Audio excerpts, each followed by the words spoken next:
Muitos de nós precisamos passar pelo processo que Paulo passou, porque diz a minha escritura sagrada aqui, que Paulo, naquele dia em que ele pegou cartas para ir até Damasco, para aprisionar, para prender, para bater, para açoitar os crentes, assim como eu e você, ele caiu do cavalo e por 3 dias, a minha Bíblia diz que por 3 dias, ele ficou sem ver, ele ficou sem beber e ele ficou sem comer.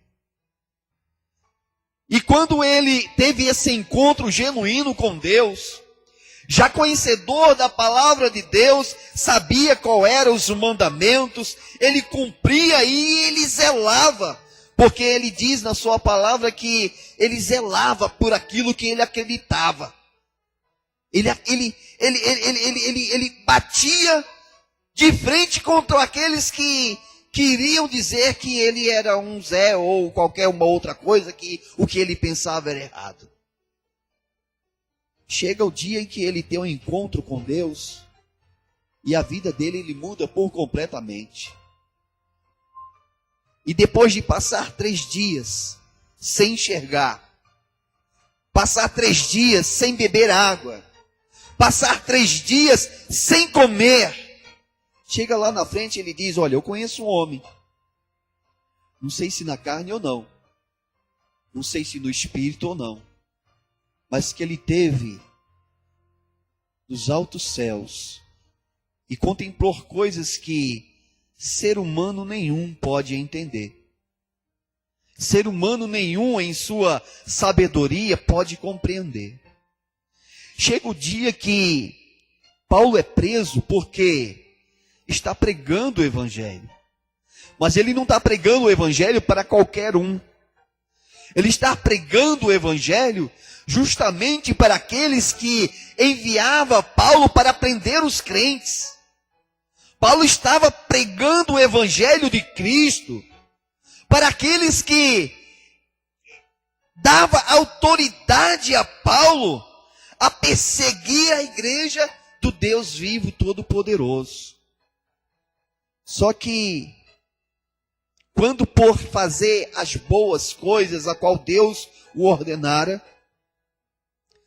Paulo, ele acaba sendo preso.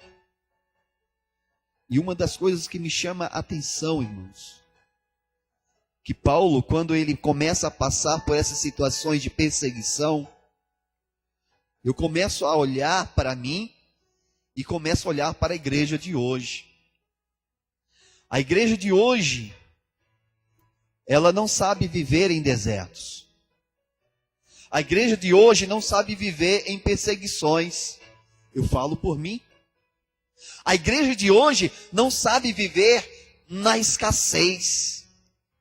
O crente de hoje é diferente do crente de antigamente, da igreja primitiva. O crente de hoje, quando as coisas apertam, o primeiro sentimento é de desistência. O primeiro sentimento é de, não deu certo, vou seguir minha vida, vou sair da igreja, vou desistir disso, vou desistir daquilo. Parece que eu vejo as pessoas que hoje dizem que estão na igreja, dizem, eu posso todas as coisas naquele que me fortalece. Passa um dia, 2, no terceiro, não dá mais. Olha, eu tentei, mas não deu certo. Vou desistir, eu não consigo. Só que Paulo está dizendo aqui, olha, irmãos varões, tenho andado diante de Deus com toda a boa consciência até o dia de hoje. Irmão, eu quero dizer que o Deus que te tirou, que me tirou da situação que nós outrora andávamos, Ele é o mesmo Deus que está aqui hoje para abençoar e fortalecer e levar para o céu. O mesmo Deus que fez grandes maravilhas através da vida de Paulo, Ele também pode fazer na minha e na tua vida. Porque o mesmo Deus Deus que tinha poder naquele dia para restaurar a vida daquele que não podia andar, é o mesmo Deus dos dias atuais. O mesmo Deus de Paulo, que ele diz que ele passou fome, ele passou perseguição, ele passou naufrágios, sobreviveu a naufrágios. O mesmo Paulo que passou por perseguições entre falsos irmãos, é o mesmo Deus que está do teu lado, dizendo: não temas, não desista. Ei, tá difícil, tá doendo, tá complicado, aos teus olhos é impossível. Não esquece, eu sou o Deus do impossível. A igreja de hoje parece que vive uma situação tão fragilizada, tão frágil, parece até uma rosa com aquelas pétalas já quase que caindo, sem forças.